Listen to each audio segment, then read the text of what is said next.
message. Je tombe pas. Mais moi, je ne sais pas faire ça. Je ne sais pas lire la Bible pour faire un message. Et souvent, quand je prêche, c'est souvent des messages de dernière minute. Et ce matin, je lisais la Bible et il est rentré l'oncle Moussa vers moi, Azo. Et je disais, il dit, tu fais un message? Je dis non. Il dit, là, tu fais pas de message? Je dis non. Et il y avait un verset que j'étais en train de lire, je vais vous le lire. Je vais vous le lire. Ça se trouve dans Philippiens chapitre 1, verset 27. Il dit seulement, conduisez-vous d'une manière digne de l'évangile de Christ, afin soit que je vienne ou que je reste absent, j'entends dire de vous que vous demeurez ferme dans un même esprit, combattant d'une même âme pour la foi de l'évangile. Le verset 28, c'est ce que j'y ai lu à Azo. Sans vous laisser aucunement effrayer par les adversaires. Regardez ce qu'il dit. Sans vous laisser effrayer par les adversaires, ce qui est pour eux une preuve de leur perdition. Mais pour vous, c'est une preuve de salut. Amen. C'est beau, hein? Amen. Regarde le verset 29. Et cela vient de Dieu. Car il vous a été fait la grâce par rapport à Christ, non seulement de croire en lui. Donc c'est une grâce de croire en lui, mais c'est aussi une grâce de souffrir pour lui. Et quand il est rentré à Azo, j'ai lu le verset là, je dis, tu vois pas Azo? Je dis, alors c'est les adversaires, là c'est une preuve de leur perdition. Ils viennent te faire du mal, Yuri. Ils viennent contredire la parole. Ils viennent te faire du mal injustement. Ça, c'est une preuve de leur perdition parce qu'ils ne s'accordent pas avec la parole. Mais pour toi, c'est une preuve de ton salut. Amen. C'est pas moi qui le dis, hein, c'est Jésus. Et je disais ça, moi, en lisant, je dis, tu te rends pas compte, Gérazo, c'est une preuve du salut, ça. Tu as un adversaire qui vient vers toi, lui, c'est la preuve qu'il est perdu, mais toi, c'est la preuve que tu es sauvé. Et ça l'a resté comme ça, j'ai fermé la Bible. Et puis on a parlé, puis il est parti. Et toute la journée entière, le verset il a resté sur moi. Et puis moi, je ne sais pas faire de manière, Yuri. Seigneur, je lis la Bible parce que je veux connaître Dieu. Si j'ai pas envie de la lire, je ne la lis pas. Je ne sais pas faire Ferrari. Je ne sais pas. Je ne sais pas faire exprès de prier plus parce que c'est moi qui prêche. Je suis ce que je suis. Je prie parce que j'ai envie de prier, j'aime Dieu. Et je lis parce que je veux connaître Dieu. Et toute la journée entière, j'ai fait que d'y penser, que d'y penser, que d'y penser, que d'y penser. Et après manger, là, je me suis mis dans le camping. Et j'ai lu ce que c'était les adversaires, parce que là, il est en train de parler d'adversaires physiques, qu'on sait que l'adversaire, le diable, on ne le voit pas. Il y a des centaines de démons qui veulent nous tuer, qui nous font la guerre. Il y en a des centaines de milliers qui ont les regards sur nous constamment, en attendant la petite faille pour qu'ils puissent nous dévorer. Mais c'est pas de ça que la Bible parle là tout de suite. Elle parle d'adversaires, d'êtres humains. Et j'ai regardé dans la Bible, parce qu'on pourrait donner nos pensées, mais nos pensées ne valent pas grand-chose. Ce qui compte, c'est la Bible. On va lire un verset dans 2 Timothée chapitre 2, verset 24. On va lire même au verset 23. C'est pour ceux qui servent Dieu. C'est pour les serviteurs de Dieu. Mais avant d'être un serviteur de Dieu, à moins que je me trompe, j'ai pas toujours été derrière un micro, j'ai pas toujours été un serviteur. J'ai resté 25 ans chrétien. Donc avant d'être un serviteur, je suis un chrétien. Demain, si je perds le ministère, je resterai un chrétien. Regardez ce qu'il dit. Repousse les discussions folles et inutiles. Il y a une raison. sachant qu'elles font naître des querelles.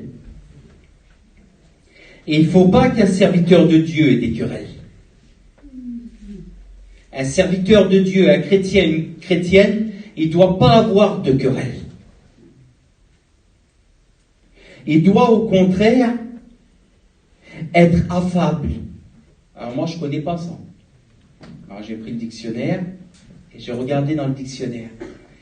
Vous savez ce que ça veut dire affable?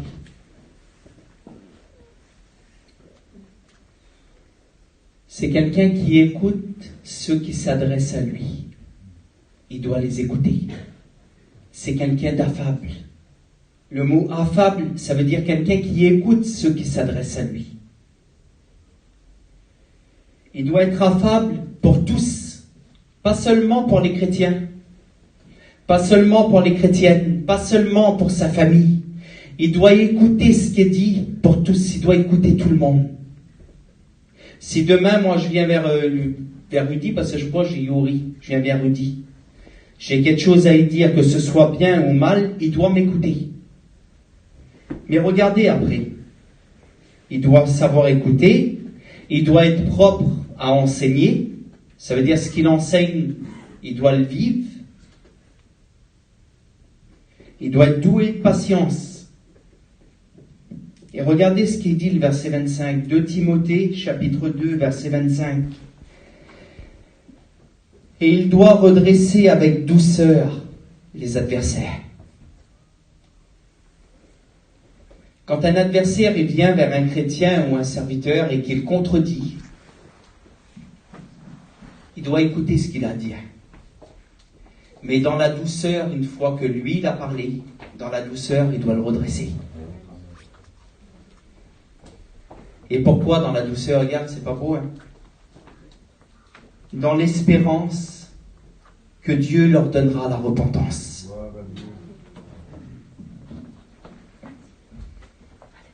Les adversaires, ils ne sont pas nos véritables ennemis.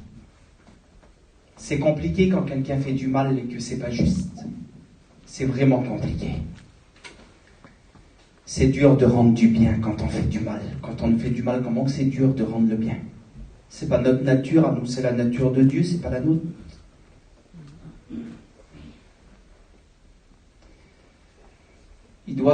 On doit les redresser avec douceur selon la parole de Dieu, dans l'espoir qu'un jour ils vont se repentir. Et j'ai continué la lecture encore, et je vais vous la lire. Ça vous fait rien si je dis? C'est ça qu'on a besoin, c'est de la Bible. Ça servirait à quoi que je vous dis, faut pas que vous fassiez ci, faut pas faire ça, faut pas faire ça, faut pas faire ça. Vous savez, quand je prêche, j'ai l'âge, moi. J'ai l'âge de la parole. Parce que quand je prêche, j'ai un miroir qui est mis devant moi. Je m'en fous de ce que vous pensez de moi. Que vous dites Thiboun c'est un homme de Dieu ou Thiboun c'est un vilain. Je m'en fous. Moi, ce qui compte, c'est Dieu. Parce que je peux faire le saint derrière le micro. Je peux avoir une auréole, peut-être pas d'elle. Mais si dans mon cœur, je suis pas vrai, Yuri, ça sert à quoi? Le Seigneur, il va revenir et puis je vais être jeté dans l'enfer avec les autres. Même que je suis derrière un micro et que je prêche.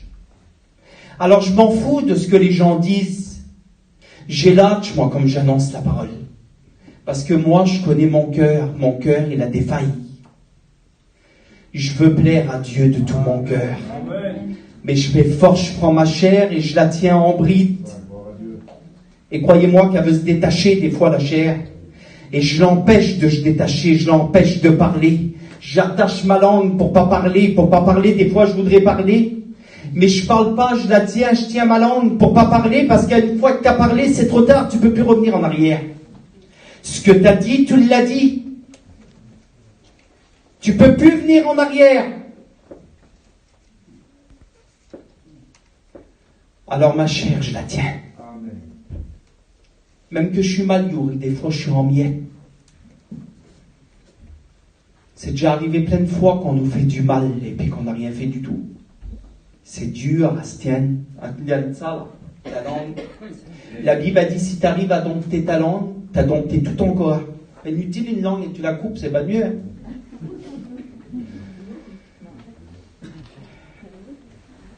Regardez ce qu'a dit la Bible. Jésus, la parole, le Saint-Esprit. Pas Tiboun. Regarde ce qu'il dit, le Saint-Esprit de Dieu, la parole. Parce que la Bible a dit que c'est le Saint-Esprit qui a poussé les hommes. Sans le Saint-Esprit, on n'aurait pas de Bible. C'est le Saint-Esprit qui a poussé les hommes à parler. Regarde ce qu'il dit, le Saint-Esprit. On s'en fout de Paul, on le met de côté. Le Saint-Esprit de Dieu. Sache que dans les derniers temps, il y aura des temps difficiles. Pourquoi? Parce que les hommes, ils vont être égoïstes. Ils vont être amis de l'argent. Fanfarons, hautains, blasphémateurs, rebelles à leurs parents, ingrats, irreligieux, insensibles, déloyaux, calomniateurs, intempérants, cruels, ennemis des gens de bien. Ça sera des traites, emportés, enflés d'orgueil. Ils aimeront le plaisir plus que Dieu. Bon, c'est pas dur à comprendre. Mais regarde qu'est-ce qu'il dit.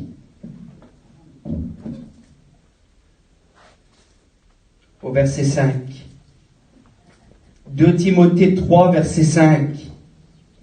On a lu tout ça, c'est pas beau, hein, tout ce qu'on a lu. Et puis pourtant, ils resteront attachés aux pratiques extérieures de la piété.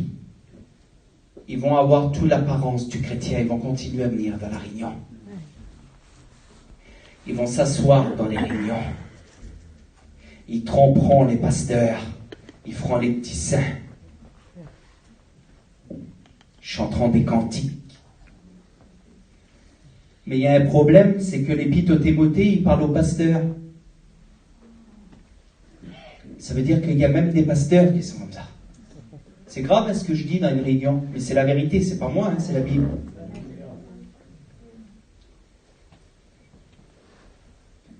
Ils auront l'apparence de la piété. Mais ils renieront ce qui fait la force de la piété. C'est pas d'avoir un foulard sous la tête et c'est pas d'avoir une Bible dans la main qui donne la force. Tu sais, c'est quoi la force de la piété? C'est le sceau de Dieu sur toi. C'est le sceau de Dieu, marqué par la main de Dieu. Et ça, on ne le trompe pas. Il peut y avoir 30 personnes qui prient. Une seule personne animée du sceau de Dieu, tu la reconnais, sa voix, elle n'est pas pareille. Sa prière, elle n'est pas pareille. Un homme qui passe derrière le micro, il est animé du sceau de Dieu, marqué par la main de Dieu. Sa prédication, elle n'est pas comme les autres. C'est ça la force de la piété.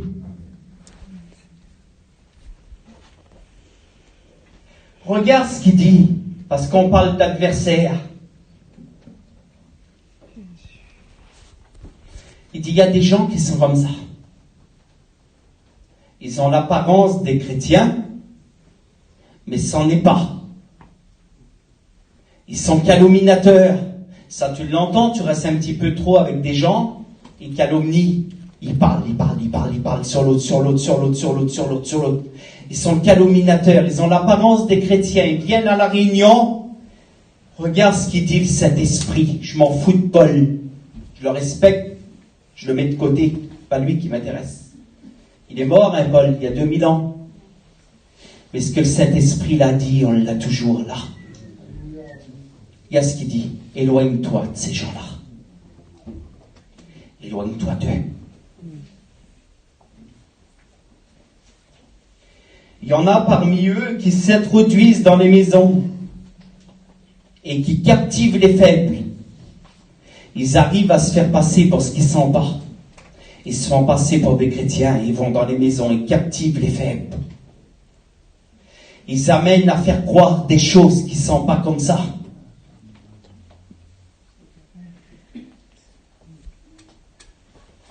Ils apprennent toujours et ils ne peuvent pas arriver à la connaissance de la vérité. C'est qui la vérité? Ils ont l'apparence de la piété, mais ils n'ont pas la connaissance du Sauveur. Ils peuvent connaître la Bible, plus que moi peut-être, plus que toi Yuri, mais connaître la personne de Jésus. Pendant longtemps, moi je ne connaissais pas Didier. Et puis pendant longtemps à Montreuil, Souvent, on entendait parler de lui, de Didier. Je ne le connaissais pas, moi, Didier, j'entendais parler de Didier. Mais quand il est venu là avec le camping, et que j'ai venu là à La Réunion, j'ai appris à le connaître. Et encore, on ne se connaît pas tant que ça. Mais j'ai appris à le connaître. C'est plus pareil.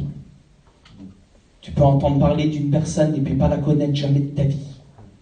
Tu peux entendre parler de Jésus et jamais le connaître. On va un tout petit peu plus loin. Il en est de même de Janès et de Jambré qui s'opposèrent à Moïse. Alors j'ai regardé, tu sais c'est qui ça? C'est les magiciens qui ont jeté les bâtons. Quand Moïse il a jeté son bâton, qu'il est devenu un serpent, c'était les deux magiciens qui s'appelaient comme ça. Ils ont pris leur bâton, ils ont jeté leur bâton aussi. C'était des magiciens, ils s'opposèrent à la parole de Dieu. Mais regarde quand tu vas plus loin. Il dit, ces hommes s'opposent à la vérité, étant corrompus, réprouvés en ce qui concerne la foi, mais ils ne feront pas de plus grands progrès, car leur folie sera manifeste pour tous. Tu sais ce que ça veut dire, ça? Que tu peux paraître pour un temps. Mais un jour, Dieu manifestera qui tu es. Mais ce que je dis, je me le dis à moi. Croyez-moi que je pointe du doigt personne. Que Dieu me garde de faire ça. J'ai été un pécheur comme tout le monde, j'ai eu besoin de la croix de Jésus. Demain, si on enlève le sacrifice de Jésus, je plonge la tête la première en enfer. Un plongeon. Bah. J'y plonge directement, il n'y a pas de rachat. S'il n'y a pas la croix, il n'y a pas de rachat pour moi, je plonge. Alors je ne vais pas juger personne.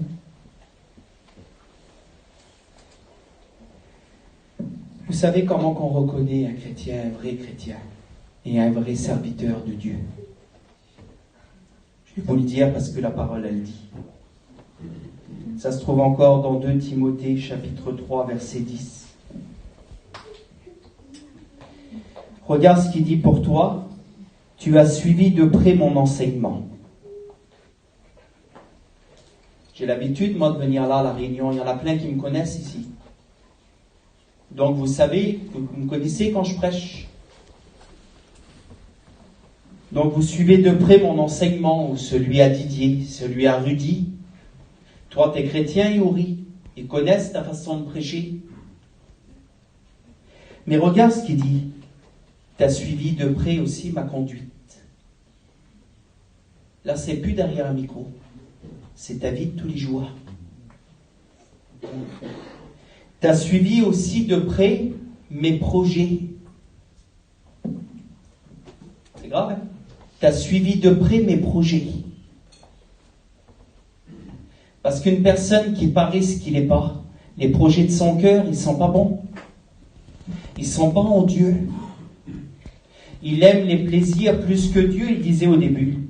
Il aime l'argent plus que Dieu. Il aime les plaisirs plus que Dieu.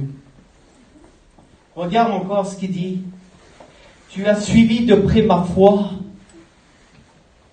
Tu as suivi de près ma douceur. Tu as suivi de près mon amour. Et tu as suivi de près ma constance. Mais tu as suivi aussi mes persécutions et mes souffrances. T'es témoin de qui je suis. Vous savez, un jour, je ne trahis pas un secret de toute façon parce que je dis pas le nom.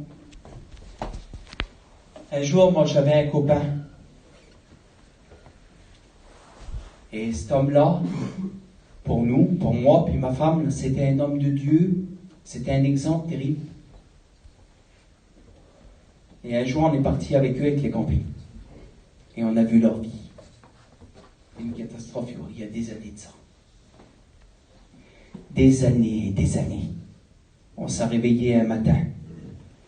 On a entendu des cris d'un foyer, il était 5 heures du matin, et des paroles que j'avais jamais entendues, même par des inconvertis.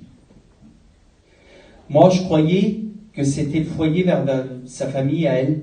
Je dis, Va voir où ça, je croyais que c'était sa sœur et son mari. Pourtant, ils se disputant jamais. Dans mon idée, c'était comme ça. Jamais de la vie, ils se disputant. Je dis, va voir toi. Elle sort dehors, elle revient. Elle essuie tout, il est pas assez blanc, quoi. Elle dit, Thibault, je vais mourir. Elle dit, c'est un tel. Et nous, les campings collés, on entendait tout. Des paroles qu'on n'entend pas chez des inconvertis.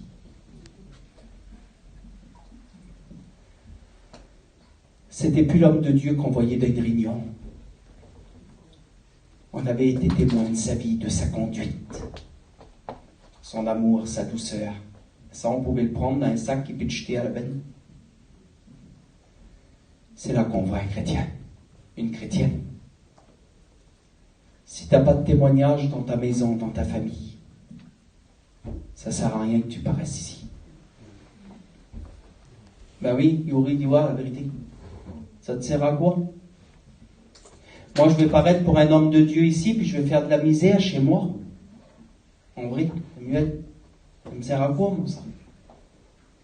Je m'en fous, moi, de ce que les gens ils pensent de moi. Je reste là 1 heure.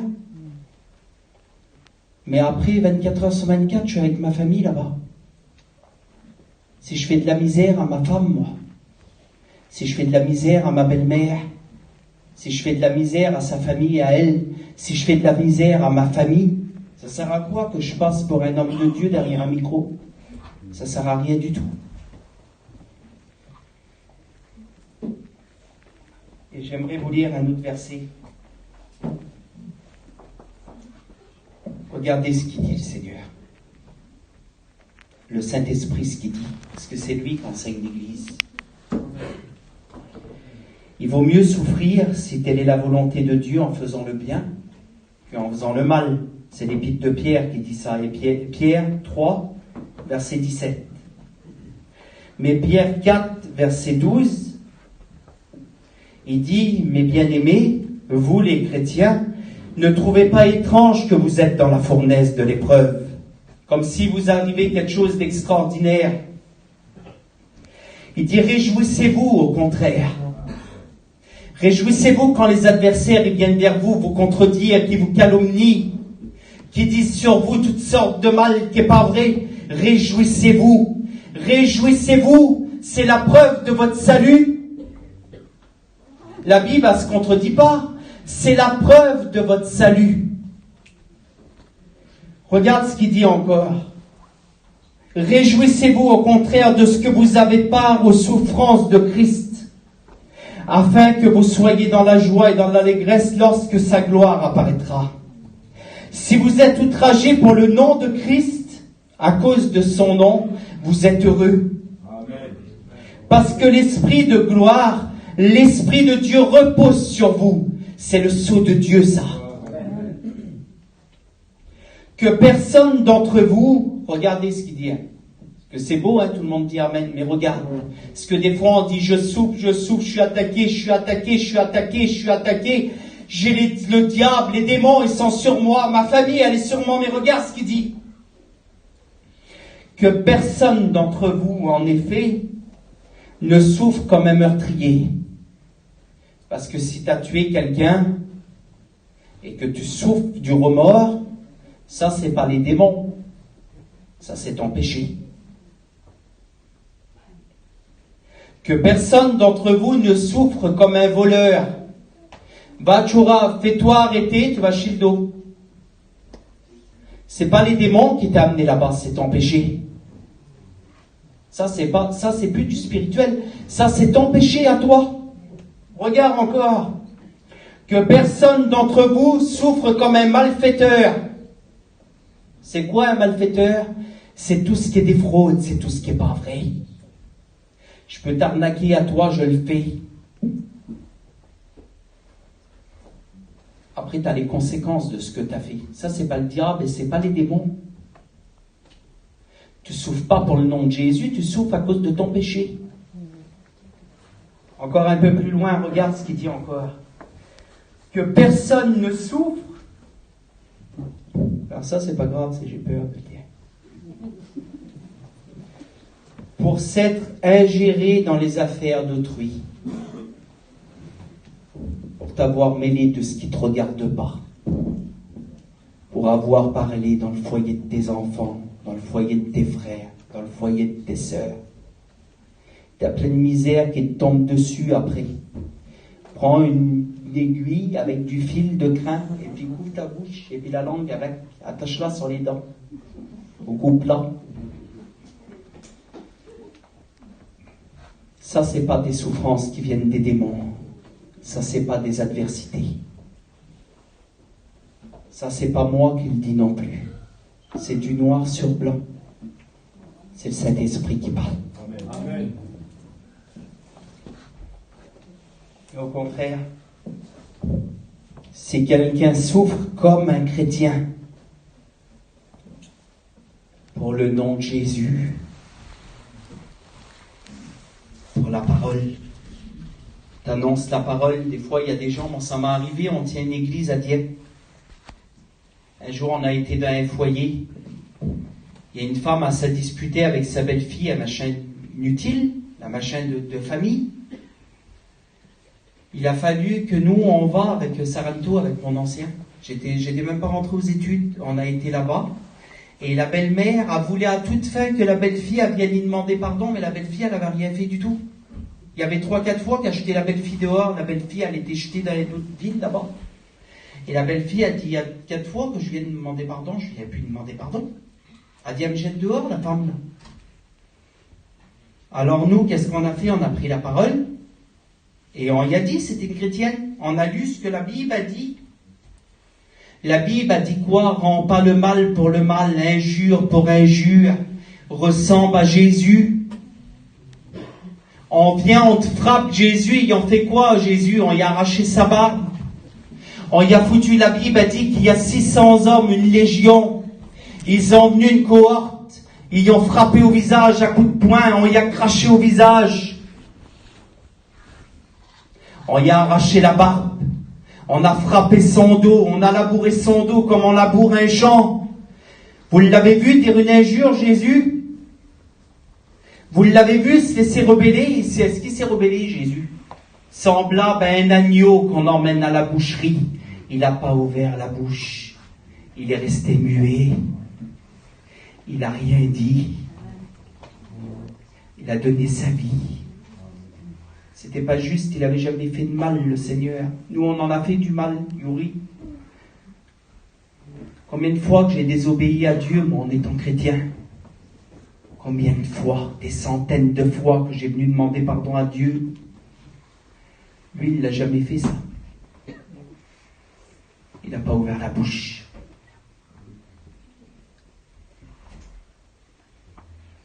Si quelqu'un souffre comme un chrétien, qu'il n'en ait pas honte, mais plutôt qu'il glorifie Dieu à cause du nom de Jésus, à cause de son nom de chrétien.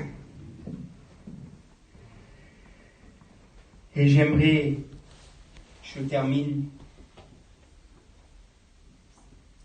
et c'est important, je voulais pas le mettre le verset.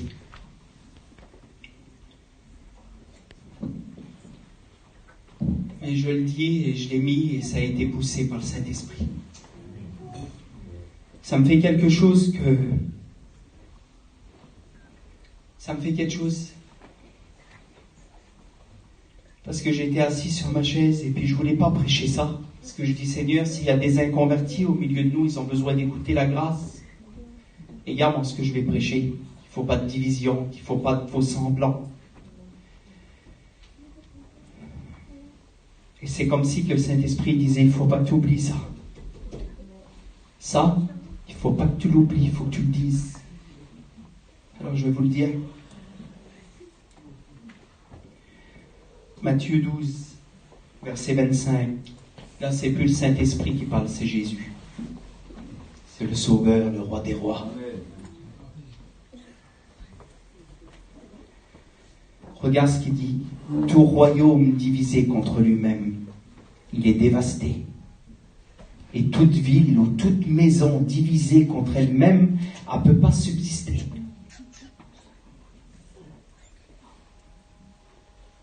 Les frères, les sœurs, les chrétiens, les chrétiennes, les serviteurs, faut qu'on soit comme ça. Faut Faut pas que je sois contre toi, Mordi. Faut pas que je sois contre toi non plus. Il y a deux royaumes. Il y a le royaume de Satan, c'est dans le même verset là. Il dit, si Satan chasse Satan, comment, s'il est divisé contre lui-même, comment son royaume à lui pourra subsister? Donc Satan, il a un royaume. Il a des milliers de démons à son service. Il y a des œuvres ténébreuses, il y a des sorciers, des sataniques qui font plein de choses qu'il ne faut pas.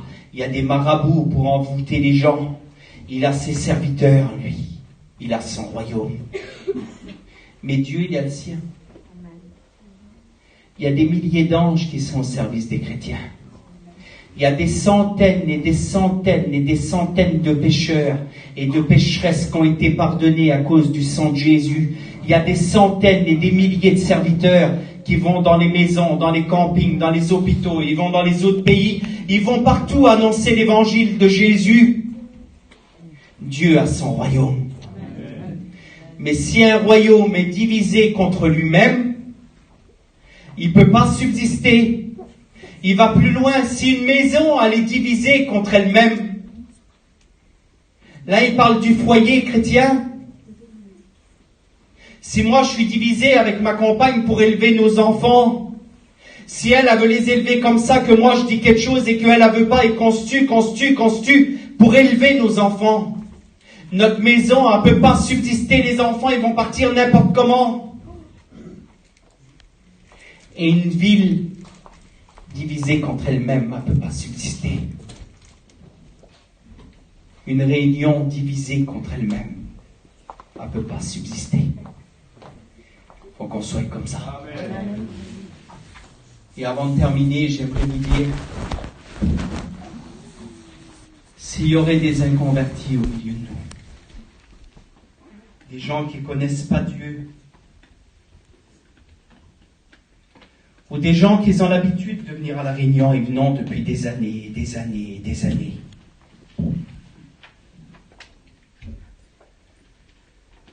Ils connaissent mieux que nous, tellement qu'il y a longtemps qu'ils viennent à la Réunion et qu'ils écoutent en parler. Il n'y a que deux royaumes. Il y a le royaume de Dieu et le royaume de Satan. Tu auras deux endroits, le paradis ou l'enfer.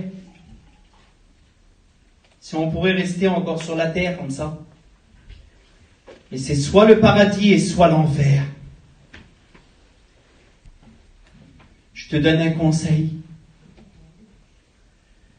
Change de royaume. Viens avec nous. La porte, elle est encore ouverte. Elle n'est pas fermée. La porte de la grâce, elle est encore ouverte. Et s'il y a de la division en toi, si tu es divisé avec tes frères, avec tes sœurs, avec ta famille, avec ton foyer, il n'est pas trop tard encore. La grâce, elle est ouverte. Alléluia. Un seul pardon de ta bouche, une goutte de sang de Jésus purifie tout ton être entier et tu repars de nouveau. Mais arrange tes choses. Bientôt le filet va être jeté, dit le Seigneur. Et quand on lèvera le filet, c'est ça le royaume de Dieu. Il y a plein de bons poissons et des mauvais. Mais la Bible a dit que dans les derniers temps, les anges viendront et ils trieront. Ils jetteront les mauvais dans la fournaise ardente. Et les bons, ils seront récoltés auprès de Dieu. Reviens au Seigneur. On prie Dieu.